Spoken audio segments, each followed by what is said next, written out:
Magandang gabi po sa ating lahat, mga kapatid, mga kababayan.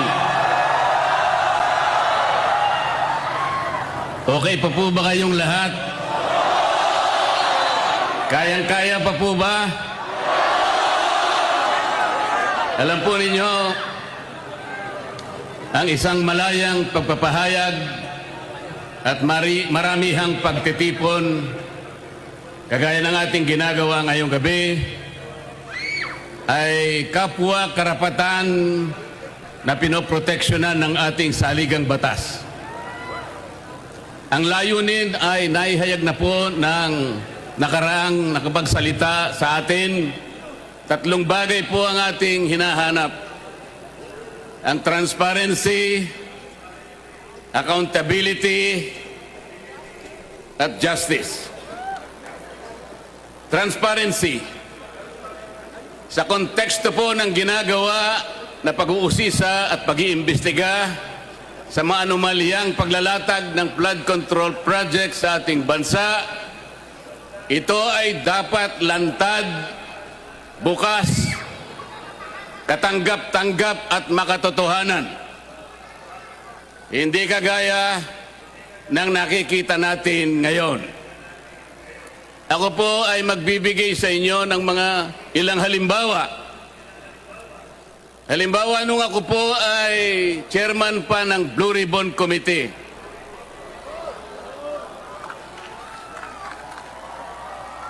ipinasya ko po na gamitin natin yung batas na nauukol sa Witness Protection Program dahil po napakahirap talagang magturo, maglantad, tumukoy, lalong-lalo na yung mga mastermind ng kawalang hiyang ito.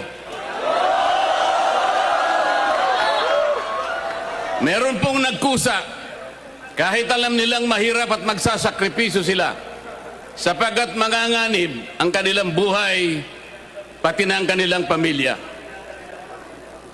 Ang tinutukoy ko po ay ang mag-asawang Diskaya. Para sa ganon ay makatulong sila sa Estado na hanapin natin kung sino yung utak, kung sino ang mastermind. Hindi pa po nakapagsisimula ang proseso, ay pinagsikapan na po na sila ay pigilan. Dahil sa umpisa pa lamang ng kanilang sworn statement, natukoy na nila initially 17 members of the House of Representatives. Kaagad sinabi na noon ay Secretary ng Department of Justice, Boying Rimulya, na bago maproseso ang aplikasyon ng mga Diskaya upang baka sakaling sila ay maging testigo ng Estado, kailangan muna silang magsoli ng inaakala niyang nakulimbat nila. Ang sabi ko po sa kanya, hindi naman po pwedeng sa aplikasyon pa lang, sa pagpoproseso pa lang, ay bibigyan mo na sila ng isang requirement na kailanman ay hindi nakasulat sa ilalim ng batas. Ngunit, pinilit po niya. Ang sabi ko pa sa kanya, ang korte lamang ang magsasabi kung magkano ang isusuli ng isang tao pagkatapos ng paglilitis. Sapagkat ang korte rin naman ang magtatakda kung yung nag-a-apply sa Witness Protection Program ay a-approve ng korte. Ang mag-a-approve po ay korte, hindi po ang Department of Justice.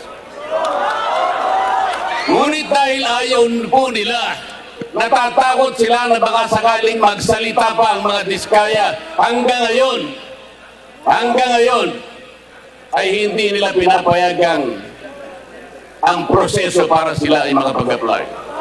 Isa ito sa paraan para sa ganon ay hindi matupad ang transparency. Mamaya po ipaliliwanag ko pa lalo ang bahagi na yan. Ang isa pa po na testigo na inaakala ko na pinakatotoo, the most credible witness ever produced by the Blue Ribbon Committee, Orly Gutesa. Siya lamang po ang tumukoy at kumonekta sa pagitan ni Saldico at ang dating speaker, Martin Romualdez. Wala na pong iba. Wala na pong iba. Natakot silang lahat sapagkat totoo ang sinasabi ni Orly Gutesa. Ano po ang ginawa nila? Ang pinagtuunan po nila ay hindi umano na peking notaryo. Paano po mapepeke ang notaryo? Tayo pong lahat, saksi sa umiiral na mga pangyayari sa pagnonotaryo.